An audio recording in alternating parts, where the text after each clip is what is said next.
بسم اللہ الرحمن الرحیم۔ السلام علیکم ورحمۃ اللہ وبرکاتہ۔ سامعین محترم، قرآن شریف کے ترجمہ کی اس نئی کلاس میں آپ سب کو خوش آمدید کہتا ہوں۔ جیسا کہ آپ جانتے ہیں سورۃ النساء کا ترجمہ چل رہا ہے۔ آج کی آیات کے اندر پہلے یہودیوں کا ذکر ہے اور ان کے سازشی ذہنوں کا ذکر ہے، اور اسلام دشمنی میں وہ کس حد تک آگے نکل جاتے ہیں، اور اللہ کی ذات پر جو ان کے اعتراضات تھے ان کا جائزہ لیا گیا ہے، اور اس کے بعد کفار کو آخرت کے عذاب سے ڈرایا گیا ہے، اور نیک لوگوں کو اللہ رب العزت کے ہاں جو انعامات ملیں گے ان انعامات کا ذکر ہے، اور ان کو اللہ رب العزت نے وہ نعمتیں یاد دلائی ہیں جو ان کا انتظار کر رہی ہیں۔ اور آخری آیات کے اندر اللہ رب العزت مسلمانوں کو اللہ کے رسول اور ان پر بنائے جانے والے حکمرانوں کی اطاعت کا حکم دے رہے ہیں، اور ایک اطاعت کا دائرہ کار بتا رہے ہیں کہ اللہ کے بندے اللہ کے رسول اور حکمرانوں کی اطاعت کس حد تک کریں گے، اس کا ایک احاطہ کیا گیا ہے۔ تو اب بنا وقت ضائع کیے ہم ترجمے کی طرف بڑھتے ہیں، اور ترجمے کا آغاز کرنے سے پہلے میری آپ سے یہ گزارش ہے کہ چینل کو ضرور سبسکرائب کریں، اور ویڈیو اگر پسند آئے تو اپنے دوست احباب کے ساتھ اس کو شیئر بھی کیا کریں۔ اعوذ باللہ من الشیطان الرجیم۔ الم تر الی الذین اوتوا نصیبا من الکتاب، کیا آپ نہیں دیکھتے ہیں ان لوگوں کو جنہیں عطا کی گئی نصیبا من الکتاب، یعنی کتاب کا کچھ حصہ جن کو دیا گیا، تو آپ ان لوگوں کو نہیں دیکھتے ہیں یعنی یہودیوں کو کہ یؤمنون بالجبت والطاغوت، کہ وہ بتوں پر ایمان لے آئے ہیں اور شیطان پر ایمان لے آئے ہیں۔ وَيَقُولُونَ لِلَّذِينَ كَفَرُوا، اور وہ کہتے ہیں کافروں کے متعلق،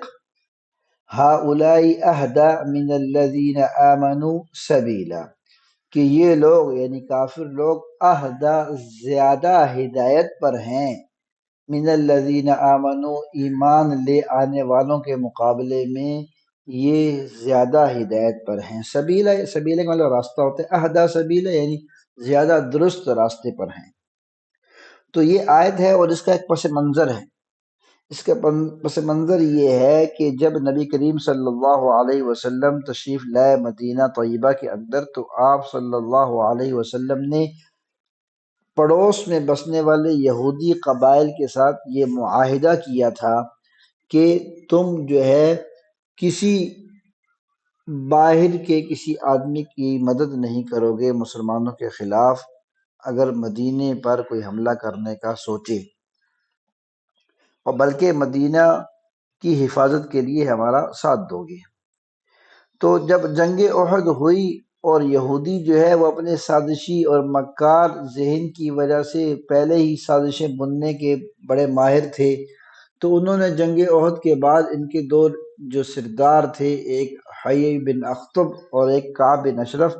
یہ کفار سے ملنے چلے گئے، اور وہاں پر انہوں نے بڑے عہد و پیمان کیے مسلمانوں کے خلاف، جو ہے وہ لشکر تیار کرنے کے لیے کفار کو آمادہ کرنے لگے۔ تو ابو سفیان نے تو وہاں پر مکے کے سرداروں نے، اور جن میں ابو سفیان بھی تھے، انہوں نے ان سے کہا کہ تم ایسا کرو، پہلے ہمارے ساتھ ہمارے بتوں کو سجدہ کرو۔ تو انہوں نے بتوں کو سجدہ بھی کیا، اور وہاں پر ابو سفیان رضی اللہ عنہ نے یہ سوال کیا، اس وقت وہ اسلام نہیں لائے تھے، تو انہوں نے یہ پوچھا کعب بن اشرف سے کہ یہ بتاؤ کہ ہم اہل مکہ یعنی کافر لوگ جو ہیں یہ زیادہ حق پر ہیں یا مسلمان؟ تو اس پر اس نے کہا تھا کہ بھئی جو ہے نا جو تم ہو یعنی کفار مکہ زیادہ حق پر ہو مسلمانوں کے مقابلے میں۔ تو اللہ رب العزت نے اسی بات کو نقل فرمایا ہے، اور اس کے بعد ان پر جو اللہ رب العزت کی طرف سے سزا تجویز فرمائی گئی ہے اس کا ذکر فرمایا۔ کہ اولئک الذین لعنہم اللہ، یہ وہ لوگ ہیں جن پر اللہ نے پھٹکار ڈال دی ہے، لعنت کر دی ہے۔ ومن یلعن اللہ، اور جس پر اللہ رب العزت لعنت فرما دیں، فلن تجد له نصیرا، تو تم اس کا کوئی مددگار نہیں پاؤ گے۔ ام لهم نصیب من الملک فاذا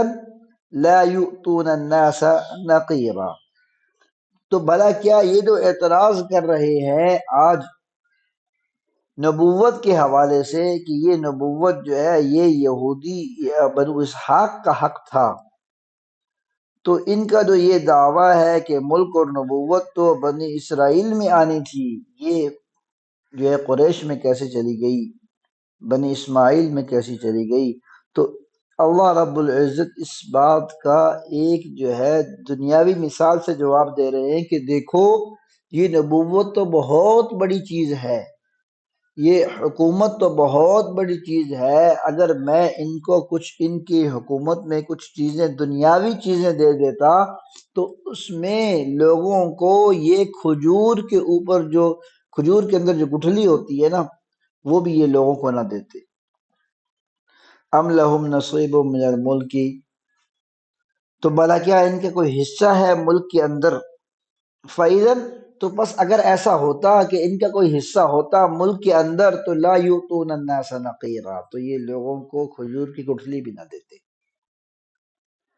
ام یحسدون الناس علی ما آتاہم اللہ من فضل، تو بھلا کیا یہ لوگوں پر حسد کرتے ہیں ان چیزوں کی وجہ سے جو اللہ نے ان کو دی، من فضلی اپنی مہربانی فرما کر،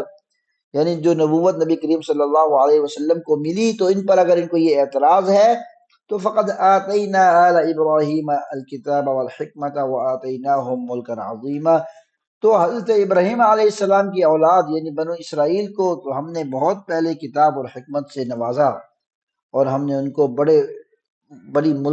ملک بھی عطا فرمایا، چنانچہ جس کی مثال حضرت داؤد علیہ السلام، حضرت سلیمان علی نبینا وعلیہ الصلوۃ والسلام، اور اسی طریقے سے حضرت یعقوب علیہ وعلی نبینا الصلوۃ والسلام، اور ان کی اولاد کے اندر جو حکومت اور جو نبوت آئی وہ سب اس کی مثالیں ہیں، تو اس کی طرف اشارہ ہے۔ فَمِنْهُمْ مَنْ آمَنَ بِهِ وَمِنْهُمْ مَنْ صَدَّ عَنْهُ وَكَفَى بِجَهَنَّمَ سَعِيرًا، پس ان میں سے کچھ لوگ وہ ہیں جو ایمان لے آئیں گے اس پر، یعنی کہ اللہ کی طرف سے بھیجی گئی کتاب پر اور بھیجے گئے رسول پر۔ وَمِنْهُمْ مَنْ صَدَّ عَنْهُ، اور ان میں سے کچھ وہ لوگ ہیں جو ان کے راستے میں روڑے لٹکائیں گے، رکاوٹیں کھڑی کریں گے۔ وَكَفَى بِجَهَنَّمَ سَعِيرًا، تو ان کے لیے کافی ہے جہنم جو بھڑک رہی ہوگی، وہ بھڑکتی ہوئی جہنم ان کے لیے کافی ہے۔ ان الذین کفروا بآیاتنا سوف نصلیہم نارا، پس وہ لوگ جنہوں نے کفر کیا ہماری آیات کا انکار کیا، سوف نصلیہم نارا، ہم ان کو عن قریب داخل کریں گے ایک آگ کے اندر۔ اس آگ کی جو خوبی اللہ رب العزت نے بیان فرمائی ہے، یعنی آگ کے اندر اللہ رب العزت نے یہ خوبی رکھی ہوگی اور یہ چیز یہ صفت اللہ نے اس آگ کو دی ہوگی کہ کلما نضجت جلودہم بدلنا جلودا غیرہا، کہ اس کے اندر جلنے کی وجہ سے جب ان کی کھالیں پک جائیں گی تو ہم بدلی کر دیں گے ان کھالوں کی جگہ پر دوسری کھالیں، تاکہ نئے سرے سے ان کا عذاب شروع ہو جائے۔ لیذوقوا العذاب، تاکہ یہ عذاب کو چکھتے رہیں۔ ان اللہ کان عزیزا حکیما، بے شک اللہ رب العزت صاحب اقتدار بھی ہیں اور بڑے حکمت والے بھی ہیں۔ والذین آمنوا وعملوا الصالحات، اور وہ لوگ جو ایمان لے آئے اور نیک اعمال کیے، سندخلہم جنات تجری من تحتها الانہار، ہم ان کو عن قریب داخل کریں گے ایسے باغوں کے اندر کہ جن کے نیچے سے نہریں بہہ رہی ہوں گی، خالدین فیہا، وہ ان میں ہمیشہ ہمیشہ رہیں گے، خالدین فیہا ابدا، وہ ہمیشہ کے لیے ان کے اندر رہیں گے۔ لہم، ان لوگوں کے لیے یعنی جنت والوں کے لیے یا نیک اعمال کرنے والوں کے لیے ہوں گی وہاں پر، فیہا، ان جنتوں کے اندر، ازواج مطہرہ، ایسی بیویاں جو نیک ہوں گی، پاک ہوں گی، وندخلہم ظلا ظلیلا، اور ہم ان کو ایک سائے کے اندر داخل کریں گے۔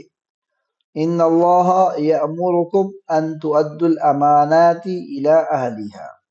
اللہ رب العزت حکم دیتے ہیں تم کو کہ تم امانتوں کو ان کے مالکین ملاک کے حوالے کر دو۔ وَإِذَا حَكَمْتُمْ بَيْنَ النَّاسِ، اور جب تم لوگوں کے درمیان فیصلہ کرو، أَن تَحْكُمُوا بِالْعَدْلِ، تو تم انصاف کا فیصلہ کرو۔ إِنَّ اللَّهَ نِعِمَّ مَا يَعِظُكُمْ بِهِ، بے شک اللہ رب العزت تمہیں جس بات کی نصیحت کر رہے ہیں وہ بہت بڑھیا بات ہے۔ ان اللہ کان سمیعا بصیرا، بے شک اللہ رب العزت خوب سننے والے اور خوب دیکھنے والے ہیں۔ یا ایہا الذین آمنوا، اے ایمان والو، اطیعوا اللہ و اطیعوا الرسول، اللہ کی اطاعت کرو اور اللہ کے رسول کی بھی اطاعت کرو، وَأُولِي الْأَمْرِ مِنْکُمْ، اور اسی طریقے سے تم اطاعت کرو ان لوگوں کی جو اولی الامر ہیں، صاحب اختیار ہیں، جن کو اللہ رب العزت نے حکومت سے نوازا ہے۔ ان کنتم تؤمنون باللہ والیوم فإن تنازعتم فی شیء فردوه الی اللہ والرسول، بس اگر اختلاف ہو جائے تمہارے درمیان کسی چیز کے اندر، فردوه الی اللہ والرسول، تو اس چیز کو اللہ اور اللہ کے رسول کے حوالے کرو۔ ان کنتم تؤمنون باللہ والیوم الآخر، اگر تمہارا ایمان ہے اللہ پر اور یوم آخرت پر، تو جس چیز کے اندر اختلاف ہو جائے، آج بھی چنانچہ مسلمانوں کے معاشرے کے اندر اگر کسی چیز میں اختلاف ہو تو اہل علم کی طرف رجوع کرے، اور اہل علم جو ہے اللہ اور اللہ کے رسول کی طرف اس بات کو لوٹائیں کہ اللہ کی کتاب کے اندر اور نبی کریم صلی اللہ علیہ وسلم کے فرمان کے اندر اس کا کیا حل ہے، تو اس کو تجویز فرمائیں۔ ذالک خیر واحسن تأویلا، یہ بہت بہتر ہے اور بہت ہی بڑھیا اور بہت ہی عمدہ تعویل ہے، یعنی تشریح ہے جس کو اختیار کیا جائے۔ هذا وصلی اللہ تعالی علی خیر خلقہ محمد وعلی آلہ واصحابہ اجمعین۔